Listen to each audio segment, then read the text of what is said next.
வணக்கம். இது வசந்தம் தொலைக்காட்சியின் இரவு நேர பிரதான செய்தி அறிக்கை. உங்களோடு இணைந்து கொள்ளும் நாம் சக்திவேல் ஸ்ரீதர், கிறிஸ்டினா செல்வராஜ். இன்றைய விரிவான செய்திகளுக்கு செல்வதற்கு முன்னர் முதலில் முதன்மை செய்திகள்.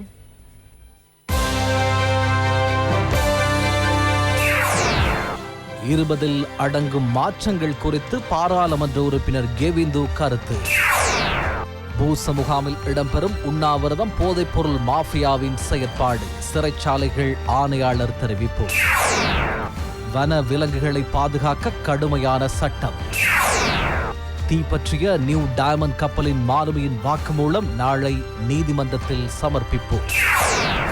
ஐக்கிய தேசிய கட்சியின் தலைமைத்துவ நெருக்கடி நாளையாவது தீருமா? வீதி ஒழுங்குகளை பாதுகாக்க நாளை காலை முதல் வீதி மருங்கு சட்டம். புட்டினின் பிரபல்யத்தை கணிப்பிடும் ரஷ்ய மாநில தேர்தல் இன்று.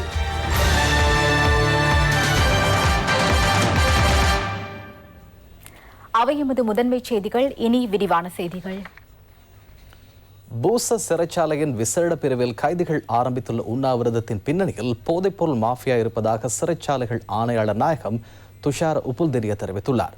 தற்போது 20 பேர் உண்ணாவிரதத்தில் ஈடுபட்டுள்ளனர். 25 பேர் உண்ணாவிரதத்தை கைவிட்டுள்ளனர். கடந்த வியாழக்கிழமை முற்பகல் பூச சிறைச்சாலையின் விசேட பிரிவில் தடுத்து வைக்கப்பட்டுள்ள 45 பேர் உண்ணாவிரதத்தில் ஈடுபட்டனர். கைதிகளை பார்வையிட வருகை தரும் உறவினர்களை சோதனையிட வேண்டாம் என கோரியும் மேலும் பல கோரிக்கைகளை முன்வைத்தும் இவர்கள் உண்ணாவிரதத்தை ஆரம்பித்துள்ளனர். சிறைச்சாலைக்குள் பிரவேசிப்பவர்களை சோதனையிட வேண்டாம் என்பதே அவர்களது கோரிக்கையாகும். சிறைச்சாலைக்கு வருகை தரும் சட்டத்தரணிகளையும் சோதிக்க வேண்டாம் என கூறுகின்றனர். சிறைச்சாலைகளிலிருந்து தொலைபேசி அழைப்புகளை பெற்றுக்கொள்ள கோரிக்கை விடுக்கின்றனர். ஏனைய கைதிகளுக்கு வாரம் ஒன்றுக்கு 2000 ரூபாவை வழங்க நாம் சந்தர்ப்பம் வழங்கியுள்ளோம். கைதிகளுக்கு தேவையான உணவுப் பொருட்களை பெற்றுக்கொள்ளவும் அவர்களது சுகாதார தேவைகளுக்கான பொருட்களை வழங்கவும் சந்தர்ப்பத்தை ஏற்படுத்தி கொடுத்துள்ளோம். அது முழு நாட்டுக்கும் ஒரே தொகையாகும். அதனை அதிகரித்து தருமாறு அவர்கள் கோரிக்கை விடுக்கின்றனர். இதே நேரம் இவ்வுண்ணாவிரதத்தில் எவ்வித சட்ட ரீதியான மனிதாபிமான அடிப்படைகளும் இல்லை என மனித உரிமைகள் ஆணையத்தின் முன்னாள் தலைவர் பேராசிரியர் சட்டத்தரணி பிரதீபா மானாமஹேவா தெரிவித்துள்ளார். நீண்ட காலமாக சிறைச்சாலைகளில் முன்னெடுக்கப்படும் போதைப்பொருள் செயற்பாடுகளுக்கு எதிராக தற்போது முன்னெடுக்கப்பட்டுள்ள நடவடிக்கைகளை சீர்குலைப்பதே உண்ணாவிரதத்தின் நோக்கம் என அவர் தெரிவித்துள்ளார்.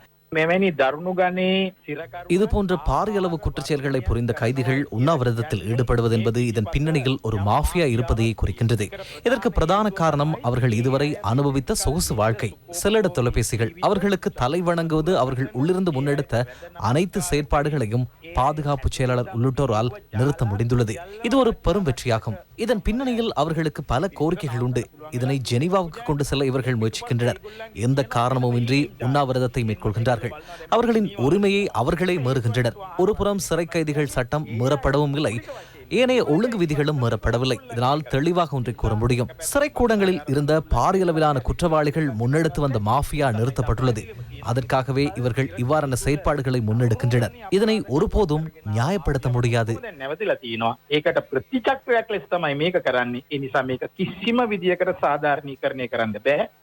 போதைப்பொருள் உள்ளிட்ட வேறு பல செயற்பாடுகளுடன் தொடர்பட்ட கைதிகளை இவ்வுண்ணாவிரதத்தை ஆரம்பித்துள்ளனர். சிறைச்சாலை சட்டங்கள் மற்றும் சர்வதேச உடன்பாடுகள் மீறப்படாத பின்னணியில் போதைப்பொருள் செயற்பாடுகளை கட்டுப்படுத்துவதற்கு அரசாங்கம் மேற்கொண்டுள்ள வேலை திட்டங்களை திசை திருப்பும் நோக்கில் இவ்வுண்ணாவிரதம் ஆரம்பிக்கப்பட்டுள்ளதாக சட்ட வல்லுநர்களும் சுட்டிக்காட்டியுள்ளனர். நீண்ட காலமாக போதைப்பொருள் மற்றும் பாதாள செயற்பாடுகளுக்கு எதிரான நடவடிக்கைகள் நாட்டில் முன்னெடுக்கப்பட்டன. எனினும் கடந்த காலங்களில் இதுபோன்ற நடவடிக்கைகள் தீவிரப்படுத்தப்பட்டு பாதாள உலக செயற்பாடுகள் மற்றும் போதைப்பொருள் கடத்தல்கள் கட்டுப்படுத்தப்பட்டு வந்துள்ளன. கடந்த காலங்களில் முன்னெடுக்கப்பட்ட வேலை திட்டங்கள் யதார்த்தமாக அமையாத நிலையில் தற்போது முன்னெடுக்கப்படும் வேலை திட்டங்கள் வெற்றி அளித்துள்ளன. ஜனாதிபதி மற்றும் அரசாங்கம் போதைப்பொருள் மற்றும் பாதாள உலக செயற்பாடுகளுக்கு எதிராக கடுமையான நடவடிக்கைகளை முன்னெடுத்துள்ளது. நாளாந்தம் மேற்கொள்ளப்படும் முற்றுகைகள் மற்றும் கைதுகளின்படி போதைப்பொருள் உட்பட பாதாள உலக செயற்பாடுகள் வெற்றிகரமாக கட்டுப்படுத்தும் வேலை திட்டங்கள் முன்னெடுக்கப்பட்டுள்ளன. இவ்வேலை திட்டத்தை சீர்குலைப்பதே இவ்வுண்ணாவிரதத்தின் நோக்கமாகும். போதைப்பொருள் கடத்தல் மற்றும் பாதாள உலக செயற்பாடுகளினால் எமது எதிர்கால சந்ததியினரை நாடு இழந்துவிட்டது. பல்லாயிரக்கணக்கான பெற்றோர்களும் பெண்களும் போதைப்பொருள் மற்றும் பாதாள உலக செயற்பாடுகளினால் பெரிதும் பாதிக்கப்பட்டுள்ளனர். நாடு படு பாதாளத்துக்கு சென்றுள்ளது. இவற்றிற்கு முழுமையாக பொறுப்பு கூற வேண்டியவர்களே இவ்வுண்ணாவிரதத்தில் ஈடுபட்டுள்ளனர். இளைஞர்களை அழிக்கக்கூடிய போதைப்பொருள் மற்றும் பாதாள உலக மாஃபியாவுக்கு எந்த விதத்திலும் இடமளிக்கப் போவதில்லை என நீதி அமைச்சர் ஜனாதிபதி சட்டத்தரணி அலி சப்ரி தெரிவித்துள்ளார். அனைத்து உரிமைகளையும் பாதுகாத்து எமது நாட்டை பாதுகாக்க வேண்டும். எமக்கு நாடே முக்கியமானது, நாட்டின் பாதுகாப்பு முக்கியமானது. எதிர்கால சந்ததியினர் பாதுகாக்கப்பட வேண்டும். ஓரிருவரை மாத்திரம் கவனத்திற்கொண்டு முடிவுகளை எடுக்க முடியாது. நாட்டுக்கு தேவையான முடிவுகளை எடுக்க வேண்டும்.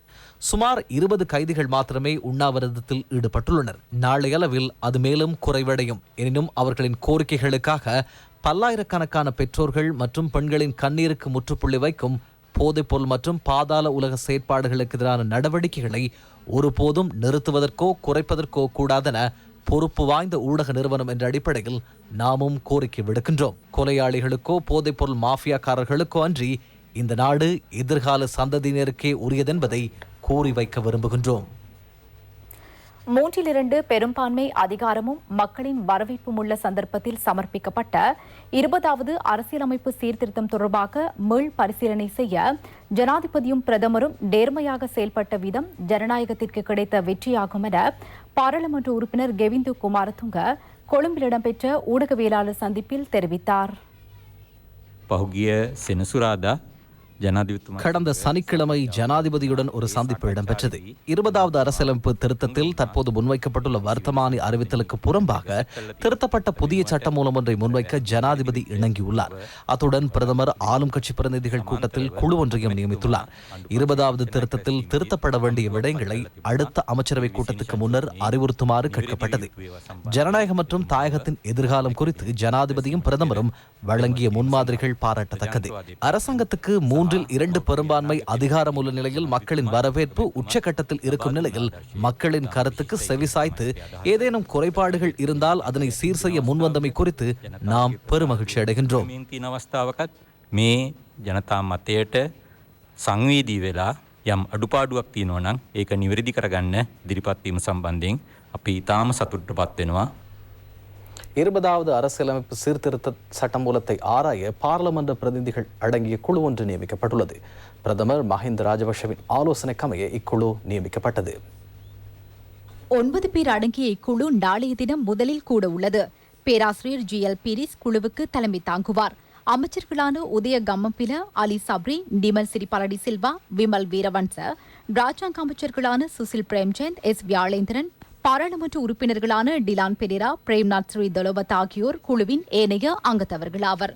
உத்தேச 20வது அரசியலமைப்பு சீர்திருத்தத்தில் உள்ள குறைபாடுகளை இனங்கண்டு தேவையான மாற்றங்களை முன்வைப்பதற்கே இக்குழு நியமிக்கப்பட்டுள்ளது. குழுவின் அறிக்கை பிரதமர் மஹிந்த ராஜபக்சவிடம் கையளிக்கப்பட உள்ளது.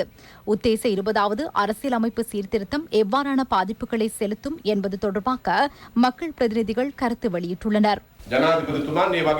ஜனாதிபதியும் பிரதமரும் முதலாவது நடவடிக்கையாக 20வது திருத்தத்தை முன்வைத்தனர். 19வது திருத்தத்தினூடாக அரச நிர்வாகத்துக்கு ஏற்படுத்தப்பட்டிருக்கின்ற தடைகளை நீக்கும் வகையிலாகும். 20வது திருத்தத்தில் அடங்கியுள்ள விடயங்கள் எமது உறுப்பினர்களுக்கு தெளிவுபடுத்தியுள்ளோம். பிரதமர் அதற்கு செவிசாய்த்து 20வது திருத்தத்தில் உள்ள குறைபாடுகளை கண்டறிந்து அவற்றை சீர் செய்ய உத்தரவிட்டுள்ளார். அதற்கான குழு ஒன்று நியமிக்கப்பட்டுள்ளது. அதில் நானும் அங்கம் வகிக்கின்றேன். புதிய யாப் ஒன்றை உருவாக்குவதற்கு முன்னர் இதில் ஒரு சில மாற்றங்களை ஏற்படுத்தி 20வது சீர்திருத்தத்தின் ஊடாக பொதுமக்கள் எதிர்பார்க்கும் சாதகமான நிலைமையை பாதுகாத்து நாட்டுக்கு கொண்ட விடயங்களை பாதுகாத்து 20வது சீர்திருத்தத்தை முன்வைக்க உள்ளோம். 20வது சீர்திருத்தத்தின் ஊடாக கணக்காய்வு துறையின் சுயாதீன தன்மை முழுமையாக பாதிக்கப்படுகின்றது. கணக்காய்வு என்பது அதன் அர்த்தத்தின் ஊடாகவே சுயாதீனமாக வேண்டும். கணக்காய்வு செய்ய வேண்டிய நிறுவனங்களுள் பிரதமர் அலுவலகமும் ஜனாதிபதி அலுவலகமும் 20வது சீர்திருத்தத்தின் ஊடாக நீக்கப்பட்டுள்ளன. ஒரு நிறுவனம் கூட கணக்காய்விலிருந்து எவ்வாறு நீக்க முடியும்? இதில் எவ்வித தர்க்கத்தையும் என்னால் நோக்க முடியாது. ஜனாதிபதி அலுவலகமும் பிரதமர் அலுவலகமும் எவ்வாறு கணக்காய்விலிருந்து நீங்க முடியும்? மக்கள் பிரதிநிதிகளுக்கு இதனை கேட்க உரிமை இல்லையா? அனைத்துக்கும் விமர்சனம் உண்டு. இது ஜனநாயகத்தின் அடிப்படை அம்சம். அவ்வாறான விமர்சனங்களை செய்யக்கூடிய இடம் பாராளுமன்றம். முழு அளவிலான ஜனநாயகம் நாட்டில் உள்ள அந்த ஜனநாயக வட்டத்துக்குள் இச்செயற்பாடுகள் முன்னெடுக்கப்படுகின்றன. இதனால் விமர்சனங்கள் முன்வைக்கப்படலாம். இறுதி முடிவை பாராளுமன்றமே எடுக்கும். 19ஐ முற்றாக ஒழிப்பது எமது தேர்தல் விஞ்ஞாபனத்தில் குறிப்பிட்ட ஒரு விடயம். அதற்கு மக்கள் ஆணை வழங்கியுள்ளனர். 19ஐ மாற்றியமைக்க எமக்கு உரிமை உண்டு. 19 සංශෝධනය 19வது சீர்திருத்தம் என்பது இந்த நாட்டின் ஜனநாயகத்தையும் மக்களின் உரிமைகளையும் பாதுகாக்கும் ஒன்றாகும். 19வது சீர்திருத்தம் அகற்ற முடியாத ஒரு சீர்திருத்தமாக மாறியுள்ளது. 17வது சீர்திருத்தம் 19வது சீர்திருத்தம் மாத்திரமே இந்த நாட்டு மக்களுக்காக முன்வைக்கப்பட்ட சீர்திருத்தங்களாகும். அவ்விரண்டிலும் அரசு அதிகாரங்களை குறைத்து மக்களின் அதிகாரத்தை மேலோங்க செய்துள்ளது. நாட்டை பற்றி சிந்திக்கும், நாட்டு மீது பற்று வைக்கும் மக்கள் 20வது சீர்திருத்தத்துக்கு எதிராக செயற்படுவார்கள். இதனால் அவர்களுக்கு 150 இலகுவாக பெற முடியாது. වෙන්නේ නැහැ. දැන් මේක සම්මත කර ගැනීම සඳහා තුනෙන් දෙක ලබා ගන්නේ කොහොමද ඔබතුමාට? අපිට දැනටම ඉන්නවනේ. நமக்கு 150 ஏற்கனவே இருக்கின்றது. நமது கட்சியில் 146 பேரும் மேலும் 4 பேர் எம்மோடு இணைந்தும் போட்டியிட்டவர்கள் இருக்கின்றார்கள். மேலும் 15 பேர் எம்மோடு இணைய உள்ளனர். 150 இலகுவாக பெற்றுக்கொள்ள முடியும். නමුත් මේකට මූලිකත්වය ගන්නවා කිව්ව ඔබතුමා තමයි. අවසානයේ ඔබතුමා නෙමෙයි මේක වෙනත් අයෙක් විසින්ද වෙනත් පිරිසක් විසින්ද මේ ව්‍යවස්ථාව සකසන්නේ. ශ්‍රී ලංකාවේ ව්‍යවස්ථාවේ இலங்கை அரசியலமைப்பின் 40வது சரத்தின்படி அமைச்சரவையே சட்டங்களை தயாரிக்கும். அவர்கள் வழங்கும் ஆலோசனையின்படி அது தயாரிக்கப்படும். அதனை சட்டம் மூலமாக தயாரிக்கும் திணைக்களம் எனது அமைச்சின் கீழ் உள்ளது. அந்த அமைச்சு என்னிடம் இருப்பதனால் அவர்களோடு இணைந்து அமைச்சரவை சார்பில் செயற்பட்டேன். என்னுடைய விடயங்கள் எதுவும் புதிதாக இல்லை. 19க்கு முன்னர் இருந்த 18வது நிலைமையே இருக்கின்றது. 18 තත්ත්වය. 20වෙනි සංශෝධනය කියන්නේ 20வது சீர்திருத்தம் என்பது 19வது சீர்திருத்தத்தினால் பரவியிருந்த அதிகாரம் நிறைவேற்றுத்துறைக்கு மையப்படுத்திய பாராளுமன்றத்தையும் நீதிமன்றத்தையும் மிதித்து நாட்டில் காட்டு தர்பார் ஆட்சியை முன்னெடுக்க இடமளிக்கும் சீரான அரச நிர்வாகத்துக்குள் சந்தர்ப்பத்தை அகற்றி முழு அதிகாரத்தையும் ஒரே இடத்தில் குவிய செய்யும் ஒரு வேலை திட்டமே 20வது சீர்திருத்தமாகும். බලයක් නිර්මාණය කිරීමේ වැඩපිළිවෙල තමයි 20වෙනි සංශෝධනය. 20வது திருத்தத்தில் சாதகமான விடயங்களும் ஒரு சில சாதகமற்ற விடயங்களும் இருக்கலாம். அது பற்றி கடந்த காலங்களில் பேசப்பட்டன. மாற்ற வேண்டியவற்றை மாற்றி மிகவும் மக்கள் மயமான 20வது சீர்திருத்தத்தை முன்வைப்பதே இந்த குழுவின் நோக்கமாகும். 15ஆம் தேதிக்கு முன்னர் என்று குறிப்பிடப்பட்டாலும் மேலும் கால அவகாசம் தேவைப்படலாம். மக்களை பலப்படுத்தும் மக்கள் மயமான அரசியலமைப்பு திருத்தத்தையே நாம் எதிர்பார்க்கின்றோம். இன்று அதிகாலை 5 மணி வரையிலான 24 மணித்தியாலத்தில் பஸ் தரிப்பு நிலையங்கள், ரயில் நிலையங்கள், பாழடைந்த மயானங்கள் போன்ற இடங்களில் இடம்பெறும் போதைப்பொருள் செயல்பாடுகள் தொடர்பிலான முற்றுகைகளின் போது 699 சந்தேக நபர்கள் கைது செய்யப்பட்டனர்.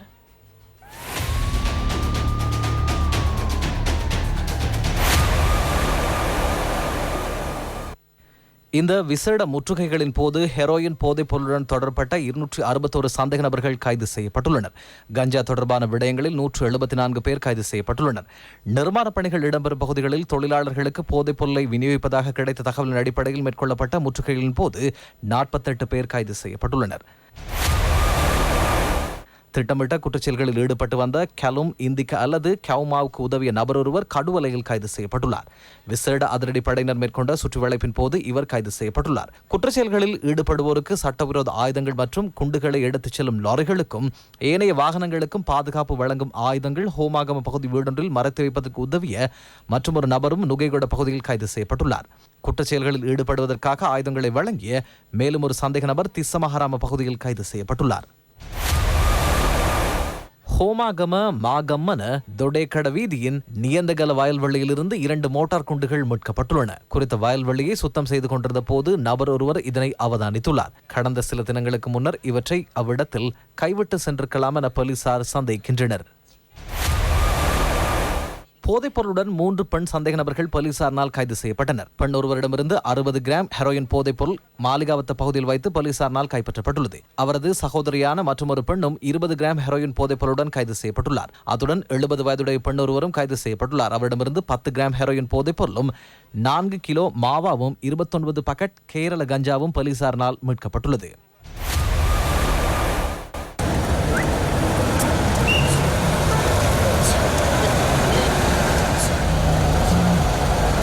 மொரட்டுவ கட்டுபெத்த வீதியில் மேற்கொள்ளப்பட்ட சோதனையின் போது பல்வேறு குற்றச்செயல்களுடன் ஈடுபட்ட 12 பேர் கைது செய்யப்பட்டுள்ளனர். போலீஸ் மோப்ப நாய்களை கொண்டு அப்பகுதி சுற்றி வளைக்கப்பட்டது.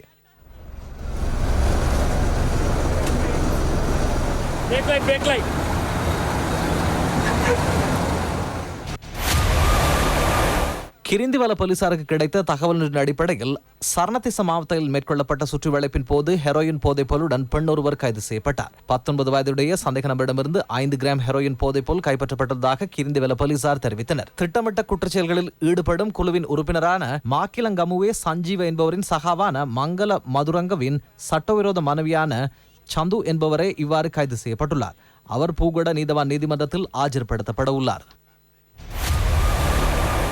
ஹெரோயின் போதைப் பொருளை விநியோகிப்பதற்கு பாக்கெட்டுகளில் அடைக்கப்பட்டு வந்த இடமொன்று கனேமுல்ல போலீசாரினால் முற்றுகையிடப்பட்டது. முற்றுகை இடம்பெறும் போது அங்கு ஹெரோயின் போதைப் பொருள் பாக்கெட்டுகளில் அடைக்கப்பட்டுக் கொண்டிருந்ததாக தெரிய வந்துள்ளது. 6 கிராம் 200 மில்லிகிராம் ஹெரோயின் போதைப் பொருள் போலீசாரினால் கைப்பற்றப்பட்டுள்ளது. கைது செய்யப்பட்ட சந்தேக நபர் ஒருவர் கம்பஹா நீதிமன்றத்தில் ஆஜர்படுத்தப்பட உள்ளார். ஹங்வெல்ல போலீசார் மேற்கொண்ட முற்றுகையின் போது 1,20,000 ரூபாய் பெறுமதியான ஹெரோயின் போதைப் பொருள் கைப்பற்றப்பட்டுள்ளது. 6 சந்தேக நபர்களும் கைது செய்யப்பட்டுள்ளதாக எமது செய்தியாளர் தெரிவித்தார். வவுனியாவில் மேற்கொள்ளப்பட்ட முற்றுகையின் போது ஹெரோயின் மற்றும் கேரள கஞ்சாவுடன் 5 சந்தேக நபர்கள் கைது செய்யப்பட்டுள்ளனர். மாமடுவ, சிதம்பரபுரம், தேக்கவத்த ஆகிய பகுதிகளில் சந்தேக நபர்கள் கைது செய்யப்பட்டுள்ளனர். 2 கிலோ கேரள கஞ்சா, 690 மில்லிகிராம் ஹெரோயின் போதைப் பொருளும் ஒரு தொகை பணமும் கைப்பற்றப்பட்டுள்ளது. கொழும்பு நகரில் தங்குமிட விடுதிகளின் உரிமையாளர்கள் மற்றும் முகாமையாளர்களை அறிவுறுத்தும் விசேட வேலை திட்டம் ஒன்று மேல் மாகாண சிரேஷ்ட பிரதி போலீஸ் மாதிபர் தேசபந்து தென்னக்கோன் தலைமையில் இடம்பெற்றது. விடுதிகளுக்கு வருகை தரும் நபர்களின் அடையாளத்தை உறுதிப்படுத்துதல், சிசிடிவி கேமராக்களை பொருத்துதல் போன்ற விடயங்கள் குறித்து ஆலோசனைகள் வழங்கப்பட்டன.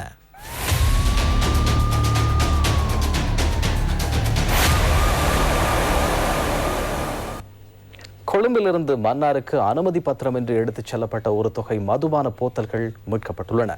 அத்துடன் 2 சந்தேக நபர்களும் கைது செய்யப்பட்டனர்.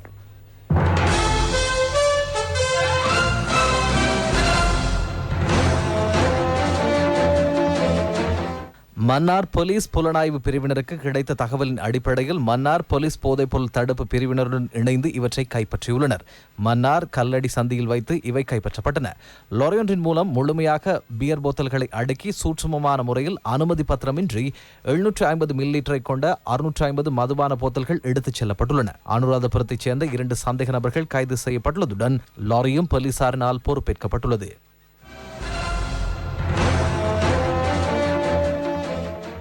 வாழ்வெட்டு குழுவின் தலைவர் தனு உட்பட 2 வாள் மற்றும் கைக்குண்டு ஒன்றுடன் நேற்று கைது செய்யப்பட்டதாக மட்டு தலைமையக போலீசார் தெரிவிக்கின்றனர். மட்டக்களப்பு, நாட்கேணி மற்றும் ஊரணி பகுதியில் கஞ்சா வியாபாரத்திலும் ஈடுபட்டு வந்த இவ்வாழ்வெட்டு குழுவினர் பல்வேறு குற்றச்செயல்களிலும் ஈடுபட்டு வருவதாக, இக்குழுவினால் தமக்கு உயிர் ஆபத்து ஏற்படும் என மக்கள் போலீசாரிடம் முறையிட அஞ்சி வருவதாகவும் போலீசாருக்கு தொடர்ந்து முறைப்பாடுகள் கிடைத்த வண்ணம் இருந்துள்ளன. போலீசார் இவர்களை கைது செய்ய சென்ற போது போலீசார் மீதும் வாள்களை கொண்டு தாக்க முற்பட்ட போது போலீசார் சுற்றி வளைத்து அவர்களை கைது செய்துள்ளனர். பின்னர் கைக்குண்டு ஒன்றையும் வாள் ஒன்றையும் மீட்டுள்ளனர். இவர்களுக்கு எதிராக நீதிமன்றத்தில் 9 வழக்குகள் இருப்பதுடன் சிறு குற்றப்பிரிவில் 4 முறைப்பாடுகளும் உள்ளன. இக்குழுவின் மேலும் 4 பேர் தலைமறைவாகியுள்ளதுடன் அவர்களை கைது செய்ய நடவடிக்கை எடுக்கப்பட்டுள்ளது.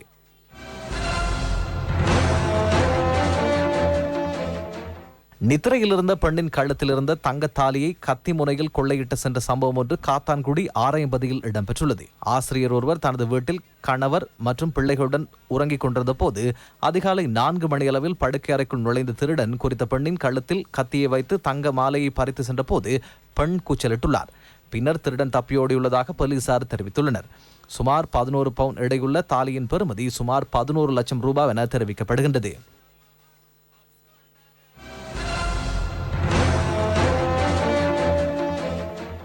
சட்டவிரோத மாணிக்கக்கல் அகழ்வில் ஈடுபட்ட ஒருவர் மண்ணில் புதையுண்டு உயிரிழந்துள்ளார். மஸ்கெலியா போலீஸ் பிரிவுக்குட்பட்ட பிரவுன்சி தோட்டத்தில் இச்சம்பவம் இன்று காலை இடம்பெற்றுள்ளது. சட்டவிரோத மாணிக்கக்கல் அகழ்வில் ஈடுபட்டு கொண்டிருந்த போது குழியில் மண் சரிந்த போது அதில் புதையுண்ட இவர் உயிரிழந்துள்ளார். சடலம் பிரேத பரிசோதனைகளுக்காக அனுப்பப்பட்டுள்ளது. சுப்பிரமணியன் அமலச்சந்திரன் எனப்படும் 29 வயதுடைய ஒரு பிள்ளையின் தந்தையை இவ்வாறு உயிரிழந்துள்ளார்.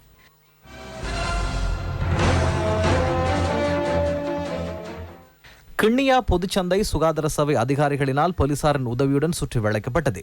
அங்கு பாவனைக்கு உதவாத பழங்களை விற்பனை செய்த வியாபாரிகள் எச்சரிக்கப்பட்டதுடன் பழங்கள் பறிமுதல் செய்யப்பட்டு அதனை விற்பனை செய்ய முடியாத வகையில் திரவங்கள் செலுத்தி அப்புறப்படுத்தியுள்ளனர்.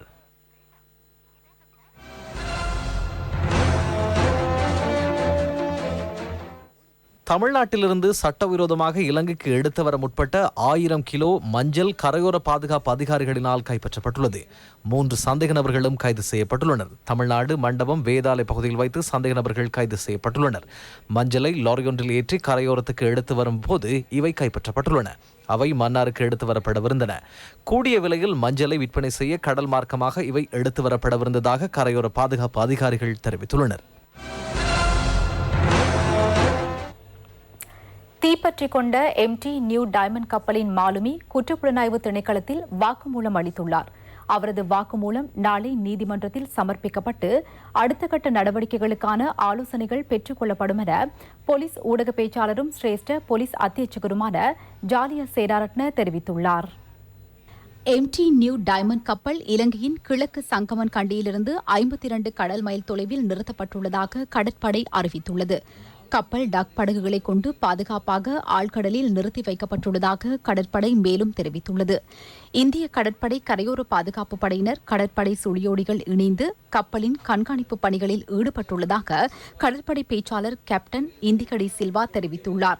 நியூ டைமண்ட் கப்பலுக்கு சொந்தமான கம்பெனி, மீட்பு கம்பெனி ஆகியன இணைந்து கப்பலை பழுது பார்க்கும் நடவடிக்கைகளை ஆரம்பித்துள்ளன.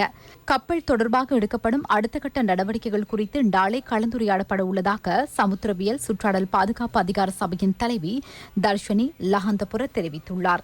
சூழல் மாசடைந்துள்ளதா என்பதை கண்டறிந்து தேவையான சட்ட நடவடிக்கை எடுக்கப்படும் என்றும் அதிகார சபை மேலும் தெரிவித்துள்ளது.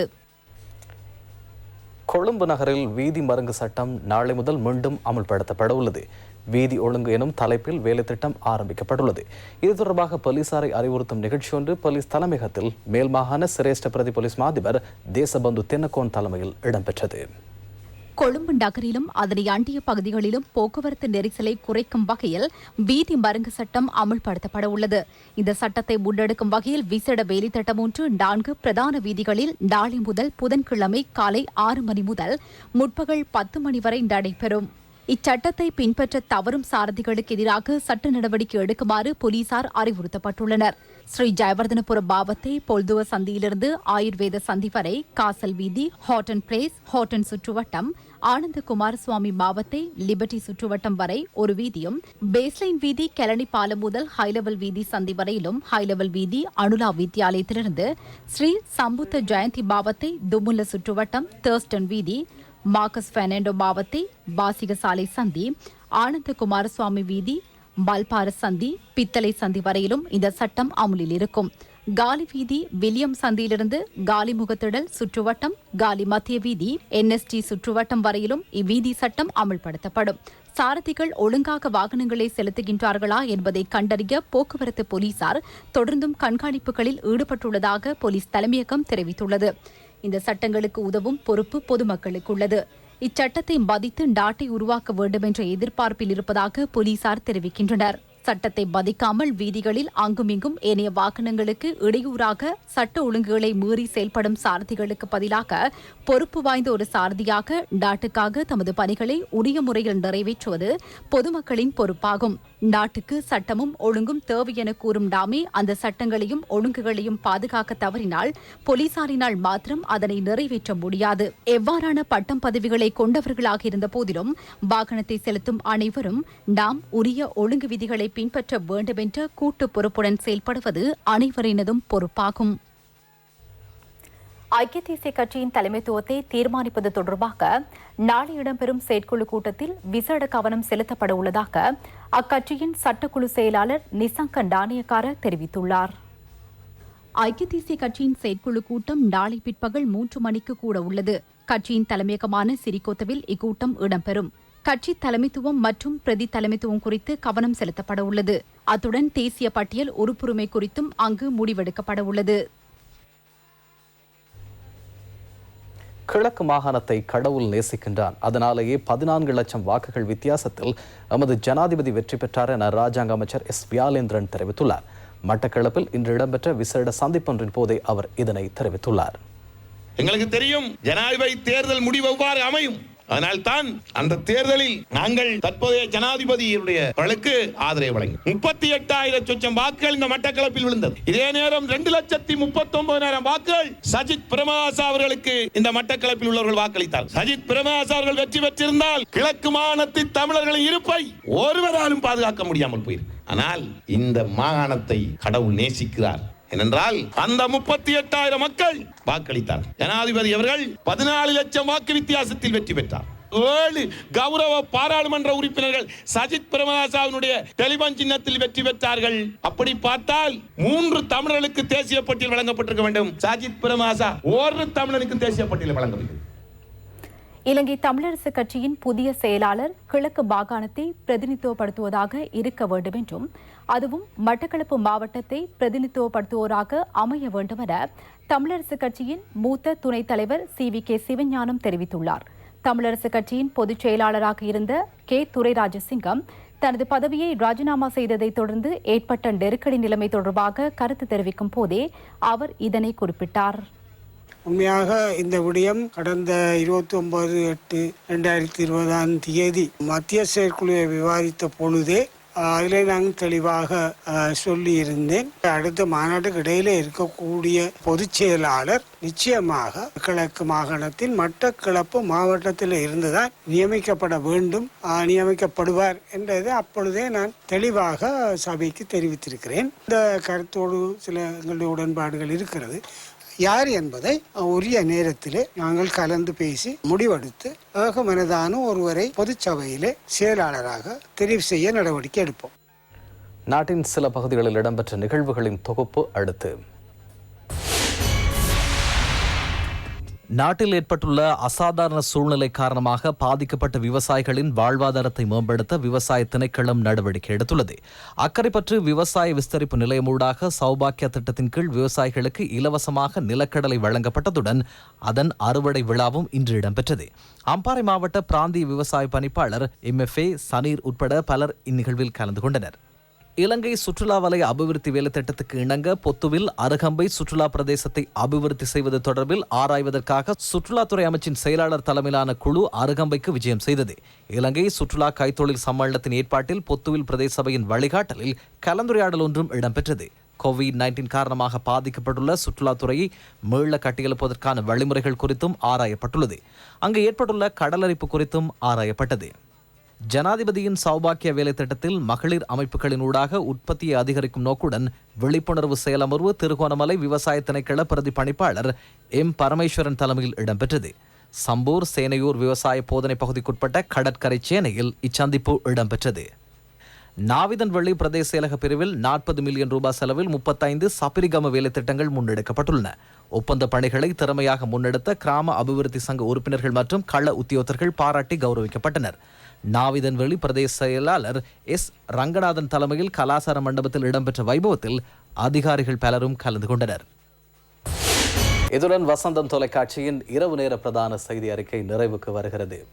எமது அடுத்த பிரதான செய்தி அறிக்கையினை நாளை மதியம் 1 மணிக்கு எதிர்பாருங்கள். வணக்கம்.